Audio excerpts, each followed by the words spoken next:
that would be my first recommendation. It's a microphone. It looks like something you used to build a logo. Somebody else is picking up a lot of their work. Iron Horses work? Yeah. I heard Chris Rogers is picking up a lot of work. Again, my information is old, but yeah, fair enough. Thank you.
No, we got like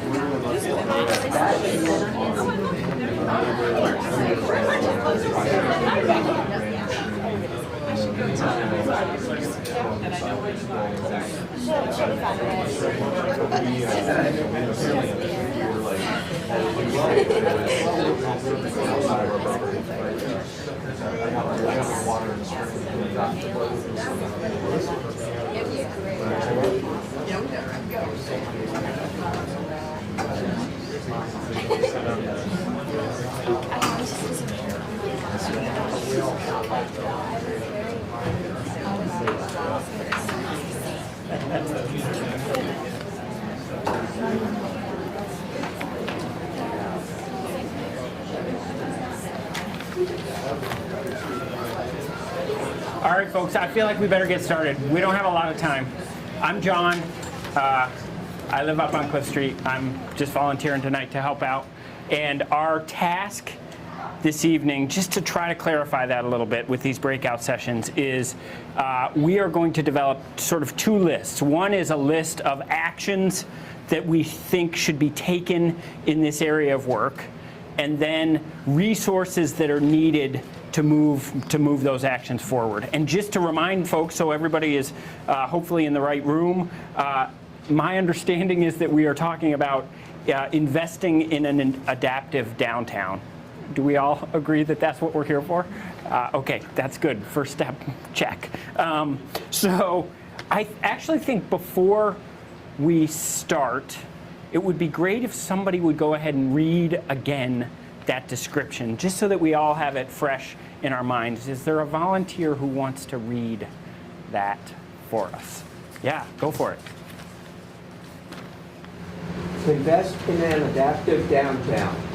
With more floods likely in the downtown floodplain, Montpelier should do everything possible to protect public and private property, homes, stores, and downtown buildings. Currently, steps toward building hardening, elevating buildings, appliances, and inventories, mitigating impact and adapting in the downtown, and options for moving some businesses and inventory space are being led by individual homeowners, merchants, and building owners who often lack access to public funding resources and/or the capacity to navigate the existing financing options.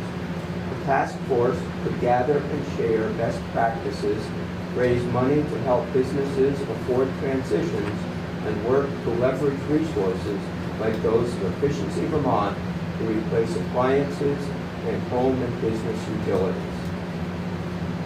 All right. So we're going to spend, we've got 30 minutes total. We're going to spend about 15 to 20 minutes thinking through some potential actions. And I think this may be too hard, but maybe trying to decide on a couple that really rise to the top as key things to focus on. And then for the last 10 minutes, we'll think about resources.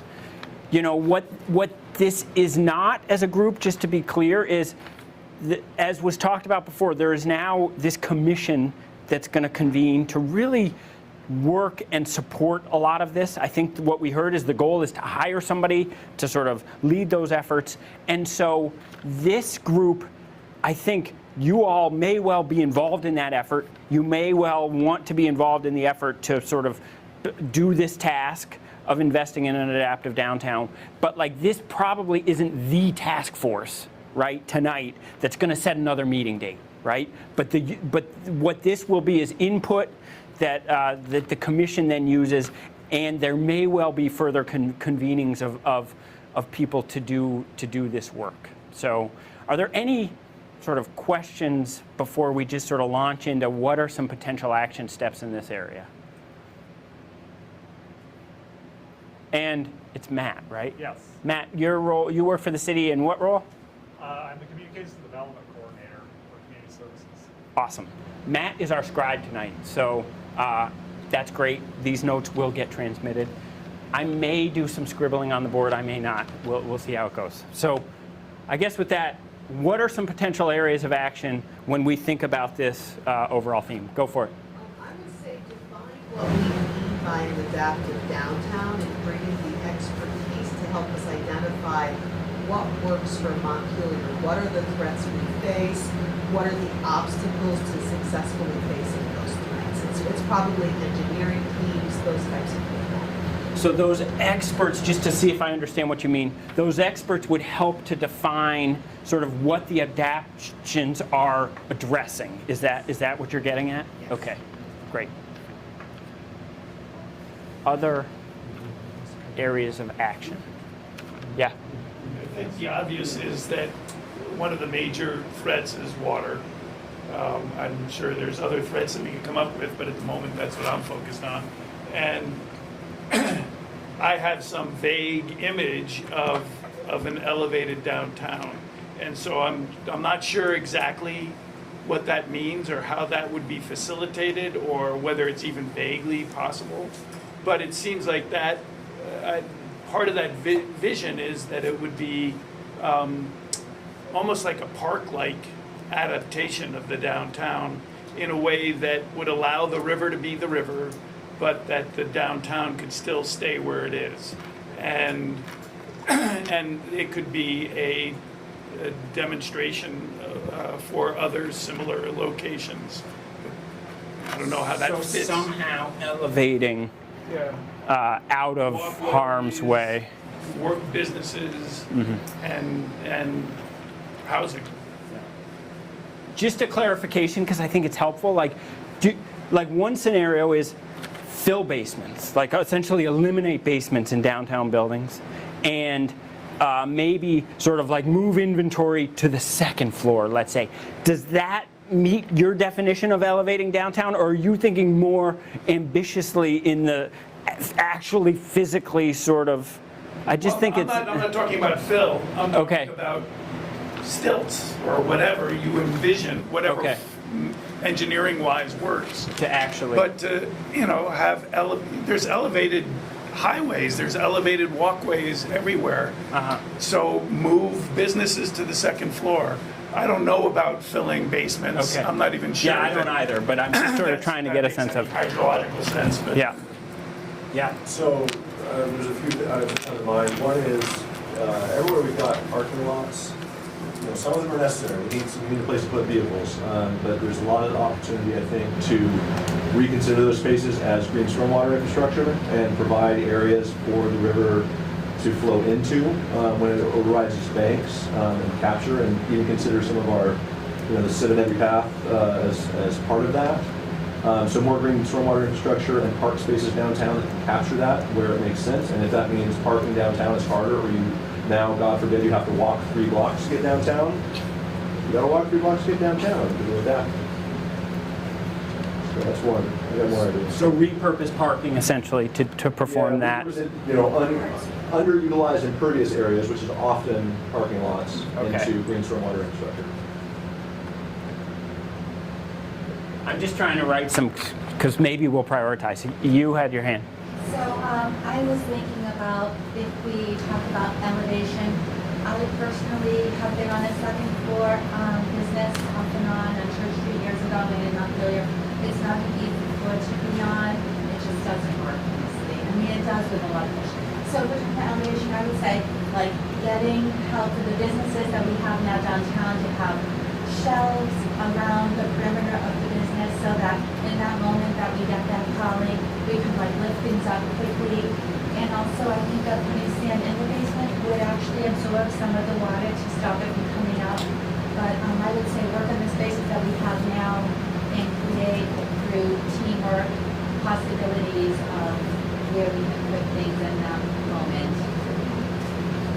So I'm just going to say sort of actions in existing space, which seems to be a little different from elevate. Okay.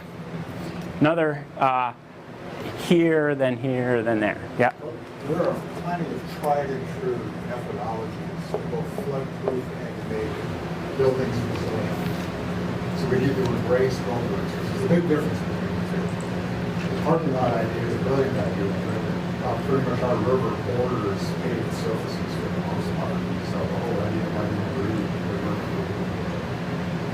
Then the other one, both resilient and floodproof. There's both short and long term. That's really what is included in the details. Right now, there are businesses that are struggling just to get up and running. They really don't have time to think of the long term necessarily. So we have to come up with both short term and long term solutions for both floodproofing and resiliency. Okay. Go ahead. Yeah, and one way to think about that is something called wet floodproofing, where basically we're providing hardening for the existing buildings rather than elevating them per se. And there are all kinds of methodologies to be able to do that. But one of those includes filling basements. Can you further define hardening? Yeah, basically providing a barrier on the outside of the buildings that would resist water up to at least the base flood elevation, if not higher.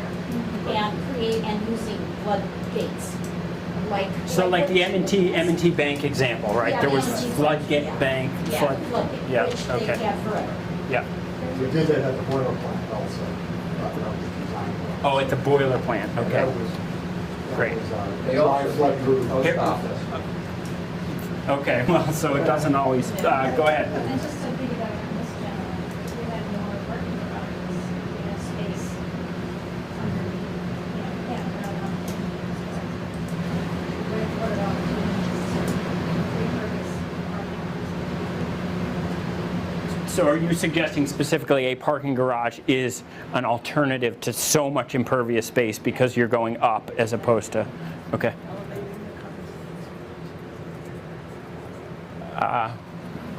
I'm going to get some new voices in before we go back, so yeah.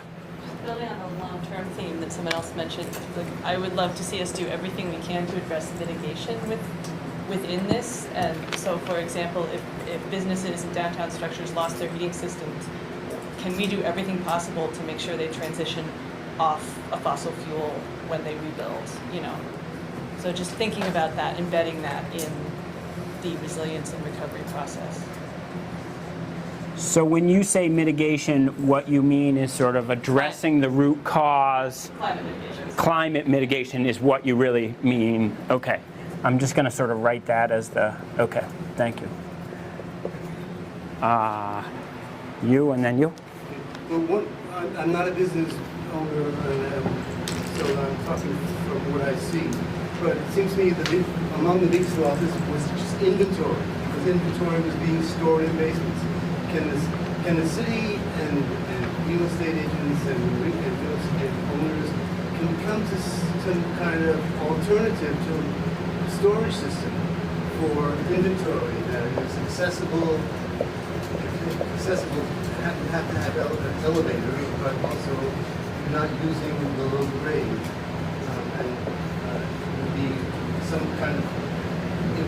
separate building. And that's a problem for merchants. I know, well, I have that in my inventory. Are you willing to come back tomorrow, or I can bring it? How much can be stored? How much has to be put out for? Accessible. Right. And how will you manage that kind of storage, basically a warehouse? As a shared, are you thinking of it as a shared resource? Okay, great. Yeah. I have two things. One is building off of what you said about the shelf concept. Something that was mentioned in the weeks after the flood was creating something like shelves that, you have, think about the hurricanes, the buildings in the south where you cover windows with boards and you lock them down. Something like that for shelving, but that moves. So you can literally just close up shelves and drag them, put them on, so they're on wheels, and you can drag them out and into higher ground. That was a 13-year-old's idea. And I just want to bring back something that I mentioned on the floor was reimagining our schools. We really need to think differently about. We have very small schools in Montpelier, and we have a lot more population that we can join together with to think differently about our buildings.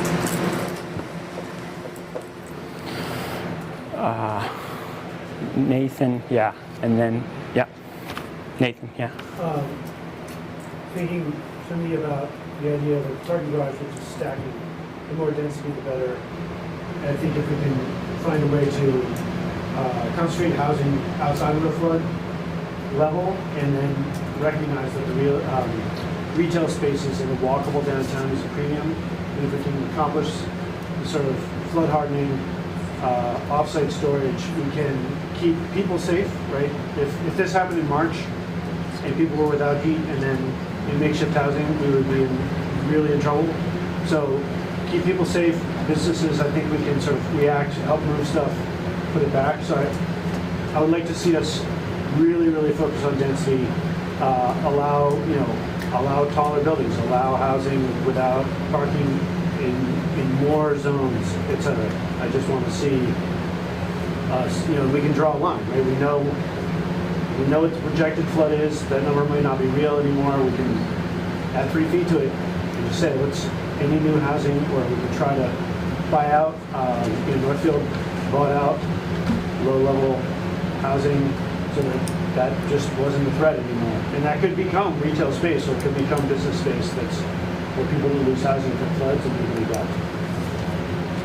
So just to be sure I understood, do not develop new housing within the floodplain, but have that housing that's outside of the floodplain be higher density. Am I getting that right? Still close to the core, but I think Close to the core. to me, a lot of what defines this community is how walkable it is and how compressed the retail and eating and the experience part of it. And so let's let that core be that, and adopt some of what Greg and Barbara are saying about acknowledge that we're going to flood again, over and over. Let's build for it, and let's make it a quick recovery. You and then you. Sorry. Yeah. So I completely agree it's going to flood again and we should build for that, but I just want to urge us that we're talking about building an adaptive downtown, and we may not just flood. We may have an abundance of snow. We're not that far from the Canadian forest fires, and we're surrounded by forests. We could have a forest fire. So I'd encourage us to broaden our thought as to what we mean by adaptive. Yeah. So I appreciated the idea. I don't know exactly how we can demographing the buildings and doing that sort of preventative work. I will say at Splash, the water came right through the basement before it even started to go through our door, because we had sandbags piled, but the water was already coming through. So again, those basements really just need to be off limits and filled up with sand. And if we could get some funding to do that, so that all of the buildings in town are filled with sand, that will absorb a lot of the water that won't be used by businesses. And I will say, we were really fortunate because we just heard from people how bad it was getting, and so when Splash 4 hours before it really hit, we just got friends in with ladders and drills and put shelves around the top of Splash. And we just started, we had 30 people handing boxes, and had they had those shelves in place, and would look beautiful because we would do like ironwood or something. That would be a really great way for businesses to just have quickly to get things up and not in those moments. And I do get what you're saying too, but right now I'm thinking water and flood. Great. And just to like reiterate, like to come back to it, what you're talking about is actions that you can take in the existing space to sort of really to do what Barbara described as sort of like wet floodproofing, hardening. I mean, some of that's exterior stuff, some of it's interior stuff. Go ahead. So a couple piggyback thoughts. One is that the ideas that Kelly's mentioning and that other people are mentioning require some kind of collaboration to make it possible for all businesses. So it's not just the actions, it's the investment, right? So how do you create the kind of collaborative funding structure or external investment that enables businesses to adapt? I feel like that. And can I ask a question back, which is that collaboration both about funding, so that there's some common sense of how we're going to finance it, but is it also about strategies themselves, both? So it's both sort of information and funding, so that there's a common set of practices that are deployed. Am I? Yeah, and I just I know we have that commission meeting down there, but I think you can lay everything up with the commissioner. You can say, okay, there needs to be a think tank and a money bank for the individual businesses to make those decisions about the actions. Yep. And not just have it be, each one to their own devices, because that's not equitable. But the other idea of investment that I just want to, because I think we're called investing in an adaptive. Invest in adaptive I want to think about not just the concrete needs of the downtown businesses, but also our youth. Investing in our youth as the future of our town and our future of our economy. So that means both creating resources aimed at youth that are flood resilient and disaster resilient. Currently, we have no youth center at all. And also thinking about our schools in an efficient and emergent and regenerative way. So I also would support a collaboration approach to our youth, both youth and education. Okay. Got it. Behind you, Dayton, first, because it's a new voice. Yeah, and then you. Go for it. So I'm not quite sure how to frame this. I haven't thought this through. But I would like to hear from business owners, potential business owners, what they would need to make them feel confident in doing business downtown Montpelier. And I don't, like I say, I'm not quite sure how to frame it, but my fear is that people won't really have businesses in downtown. Mm-hmm. Okay.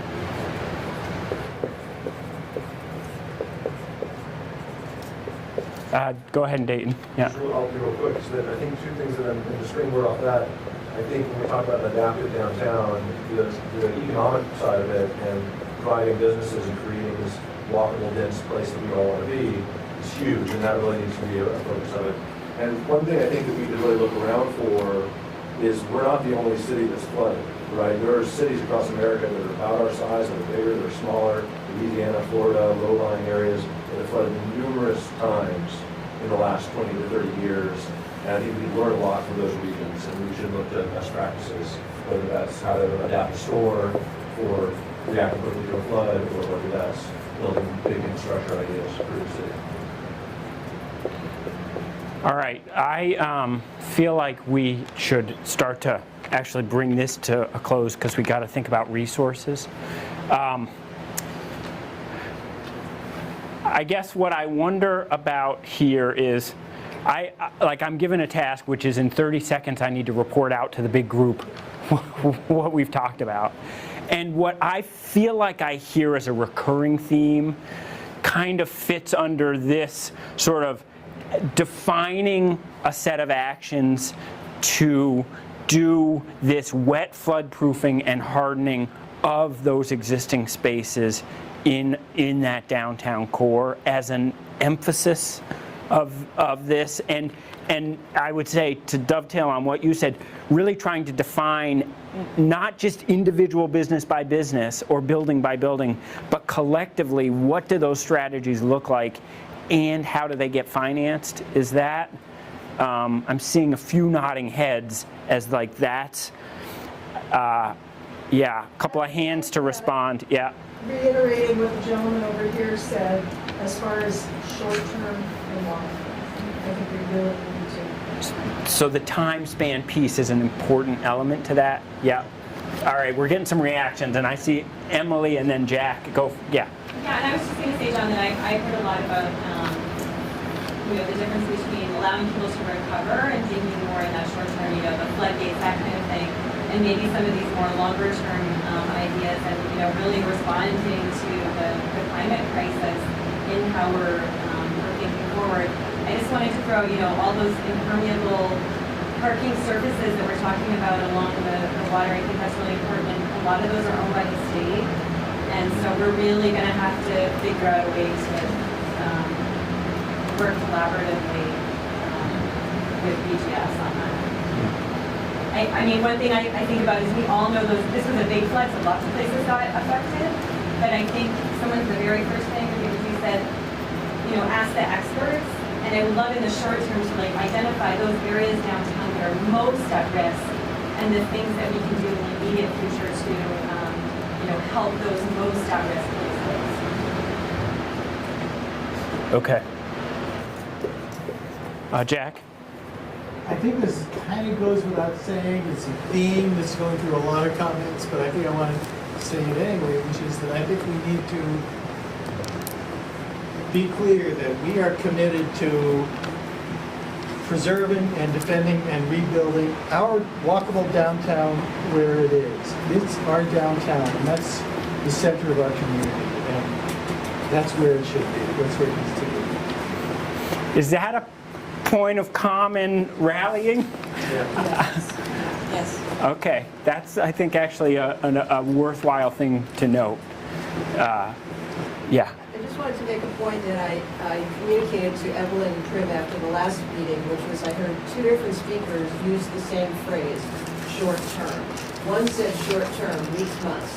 The other said short term, years. Yes. And I asked her, I said, for meeting number 3, could Paul at the beginning please clarify what is meant by short term? And that didn't happen. So Yeah. I'm making that request again. Okay. Yeah, maybe we could ask you, like, when you think, you define that for us a little bit. When you think short term, are you thinking a few years, or are you thinking sort of in the space of a year? In the space of a year. In the space of a year, so. Landlords get their tenants heat by this heating season. So it's sort of the immediate. 2 weeks. So you get your store up and running, you get the cash flow going right away. Yeah. And we know a lot of the short-term solutions run contrary to a long-term solution. So we have to understand there are some dichotomies. Where there's some conflict. Yeah. So Yeah. that's why we need to think, I think, bigger than just hardening our buildings. We also have to think about how we remake our downtown, which is a more long-term thing, which will make it easier to harden our buildings in the future. Okay. Yep. Yeah. I'm doing. Quickly Gretchen, and then quickly Barbara. Yeah. I just want to say climate mitigation again. That's the long-term point. Can Right. we build back? Yeah. Yep. Noted. Barbara. Yep. And as we build back, I mean, we're dedicated to being a net zero community, right? So it's, but the optimal heating systems may not be what we can put in right now. So we've got short term, we've got long term. Great. And finally, and then we're going to resources. Okay, I'll be quick. I just wanted to say that we, most of the downtown business owners, because we're very close and we're on the grid together, we are so committed to being where we are downtown. We love our downtown so much, so we're not going away. People are confident to be there. Yeah. Yeah, resources. Quickly, with 4 minutes to go. Yep. I've been thinking a lot about, it's not like we can just make decisions about everybody downtown. You have individual business owners who don't own their spaces. You have private property owners who have to make infrastructure decisions about how to build back, and you have a city. I would love to see a public fund, this is for housing as well, but a public fund that says, okay, Tim Heaney, you're about to redo a bunch of heating plants. We'll underwrite a lot of a really green heating choice with some fair deal about getting some of that money back in the future. And if you can collaborate with your business tenant, I just feel like if I'm a property owner and I'm not flush, making those decisions in a way that's long-term healthy, it can be more expensive, and I would love to have those resources, something that we provide collectively. So some sort of community bank with some defined goals and the resources to put behind those goals, and it's collaborative. It needs to be collaborative with the property owners, and it needs to be collaborative with the business owners, and knowing that not all property owners will remain the same, not all business owners will remain the same. Okay, that's helpful. I'm going to echo what you just said. We need resources, we need money. Often it takes more resources to retrofit the historic buildings that we are into than to build new, and we need to recognize that. Okay, great. Can I just say another one I've heard you all also talk about is sort of expertise and best practices. That feels like a resource that is also on the list. I just got the frantic look from out in the hall. Are there any last resources to add to this mix? The state, okay, yeah, thank you. State of VT. On the beaches, too.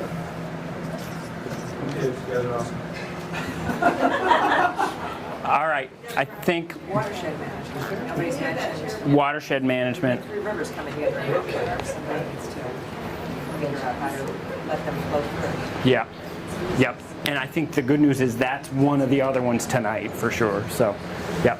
Okay, let's wrap with that. Thanks, everybody. Yeah. Did a lot of very smart things. I'm tired to start with this particular I did not. Excellent. I'm glad you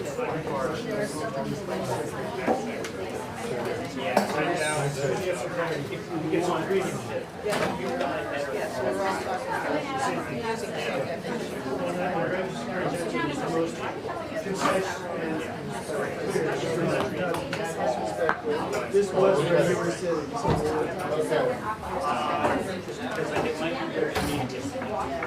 Yeah.